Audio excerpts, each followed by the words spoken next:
ও মুচমুচে মোচার চপ। সবাই কেমন আছেন? আশা করি সবাই ভালো আছেন, আমিও বেশ ভালো আছি।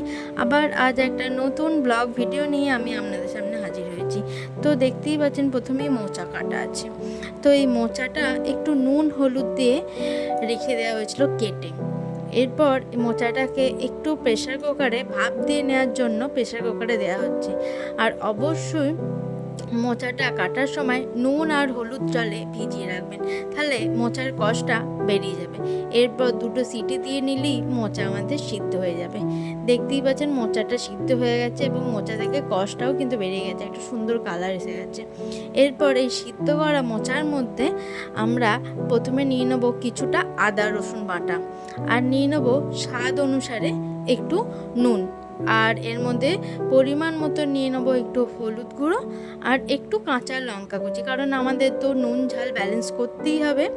আর নিয়ে নেওয়া হবে একটু লঙ্কা গুঁড়ো। লঙ্কা গুঁড়োটা টেস্টও ভালো লাগবে, আবার কালারটাও একটু সুন্দর আসবে। আর এরপর নিয়ে নিতে হবে একটু চালের গুঁড়ি। চালের গুঁড়িটা নেওয়ার কারণ হচ্ছে বাইন্ডিংটা ভালো হবে এবং খুব মুচমুচে হওয়ার জন্য। আর নিয়ে নিতে হবে বেসন। ভাজতে গেলে তো অবশ্যই চপ পকোড়া ভাজতে গেলে অবশ্যই বেসন তো লাগবেই। তো এরপর সমস্ত উপকরণগুলোকে খুব ভালো করে হাতের সাহায্যে ম্যাশ করে নিতে হবে, মানে খুব ভালো করে মিশিয়ে নিতে হবে। এবং চপটা যত ভালো করে মাখা হবে তত কিন্তু এটা স্বাদ এবং খেতে খুব ভালো হবে। এবং যতটা পরিমাণে বুঝবেন চালের গুঁড়ো ও বেসন দিলে বেশ ভালো লাগবে, ঠিক ততটাই পরিমাণে চালের গুঁড়ো ও বেসন দেবেন, কিন্তু খুব বেশি পরিমাণে দেবেন না, তাহলে মোচাটার ফ্লেভার আমরা পাবো না। তো এটা মাখতে মাখতে বলে দিই, তো এটার মধ্যে আমি কিন্তু 2 চামচ মতন চালের গুঁড়ো আর 2 চামচ বেসন দিয়েছিলাম।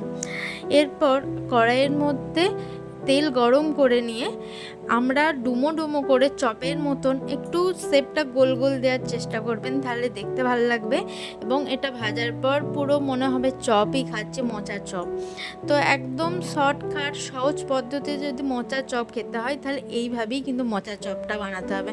কারণ এখনকার দিনে সবারই হাতে সময় কম, যত সহজে চপ বানাতে পারা যায় ততই ভালো, তাই না? আর আমাদের তো এরকম প্রত্যেকটা দিনই মনে হয় সন্ধ্যেবেলায় কিছু একটা খাই, আর এরকম যদি একটু ভাজা বা পকোড়া পাওয়া যায় তাহলে তার কোনো কথাই হবে না।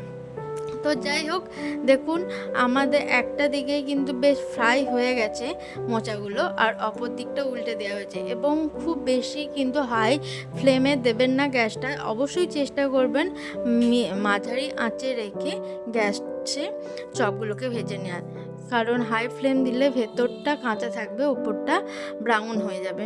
দেখুন হাই ফ্লেমে না দিয়ে একদম মাঝারি আঁচে চপগুলোকে কিন্তু ভেজে নেওয়া হয়েছে। এবং চপগুলো ভাজার পর দেখতেই পাচ্ছেন ফুলে উঠেছে যথেষ্ট পরিমাণে এবং সুন্দর একটা কালারও এসে গেছে। এর ফলে আমাদের খেতেও ভালো লাগবে আর এটা দেখতেও ভালো লাগবে। এরপর আমরা একে একে সমস্ত চপগুলোকে তুলে নেব, এবং চপগুলো তোলার পর আমরা সেগুলো অবশ্যই গরম গরম সার্ভ করব সস দিয়ে অথবা মুড়ি দিয়ে। তো আজকের এই রেসিপিটা কেমন লাগলো অবশ্যই কমেন্টে জানাতে ভুলবেন না।